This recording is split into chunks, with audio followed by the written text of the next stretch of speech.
कविता शब्दों का नहीं, भावनाओं का संगीत होती है। कविता शब्दों का नहीं, भावनाओं का संगीत होती है, जो दिल को छू जाती हैं, बिना कहे बहुत कुछ कह जाती हैं। नमस्कार, बूंदे पॉडकास्ट देख रहे हैं आप। मैं हूं आपके साथ गीतांजलि और लेकर आई हूं फिर से एक बार वही श्रृंखला, पन्ने पलटते हाथ। आप जानते हैं, पन्ने पलटते हाथ में हम आपके लिए लेकर आते हैं ऐसी किताबें जो कहीं ना कहीं हमारे जीवन को एक नया रंग दे जाती हैं, एक नया रूप दे जाती हैं। ऐसी ही एक किताब आज मैं फिर से लेकर आई हूँ आपके लिए, पर जरूरी है कविता। कार्यक्रम की शुरुआत में मैंने आपके साथ जो 4 पंक्तियां साझा की, वो इसीलिए की क्योंकि कविताएं जो होती हैं वो जीवन को एक नया मोड़ दे जाती हैं, हमारे जीवन से जुड़ी होती हैं और कई बार तो ऐसा लगता है कि हमारे लिए ही लिखी होती हैं। ऐसी ही एक किताब देवेंद्र चौबे जी की मैंने देखी एक बुक स्टोर पर, और जब मैंने उसके कुछ पन्ने पलटे तो मुझे लगा कि ये किताब पढ़नी मेरे लिए तो बहुत जरूरी है। पर जरूरी है कविता। जी हाँ, जरूरी है कविता हमारे जीवन में कुछ रंग भरने के लिए। कविताएं हमारे जीवन में बहुत खूबसूरत रंग भर सकती हैं। कभी हम अकेले बैठे हैं, कभी कोई बात करने के लिए नहीं है, कभी कोई दुख साझा करने के लिए नहीं है, कभी कोई हमारे साथ हमारे अंतर मन की बात करने के लिए नहीं है, तो ये कविताएं हमारा साथ देती हैं। तो जब मैंने इस किताब के कुछ पन्नों को पलटा तो मुझे यहाँ पर एक बहुत सुंदर सी कविता नजर आई जिसका नाम था धरती का अर्थ मिट्टी नहीं होता। आपको लगेगा कि बहुत सिंपल सा नाम है, पर ध्यान से सुनिए, एक बार मैं फिर से दोहराती हूँ। धरती का अर्थ मिट्टी नहीं होता। वाकई में धरती का अर्थ मिट्टी नहीं होता। धरती सिर्फ वही नहीं है कि हमारे पैरों के नीचे मिट्टी आ रही है। देखिए इस कविता में क्या बताया है।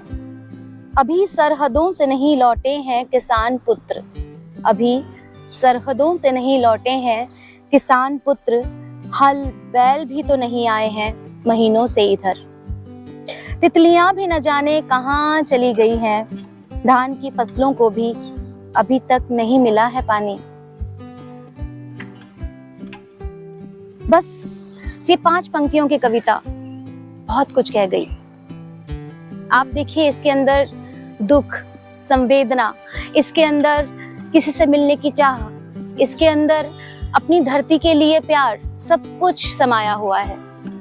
कविताओं का जो अर्थ होता है वो अपने अंदर ही बहुत कुछ समाये रहती हैं। आप उनकी पंक्तियां पढ़ेंगे, आपको लगेगा कुछ भी नहीं है, पर जब आप उसके अर्थ की तरफ जाएंगे तो वो कविताएं अपने आप में बहुत खूबसूरत होती हैं।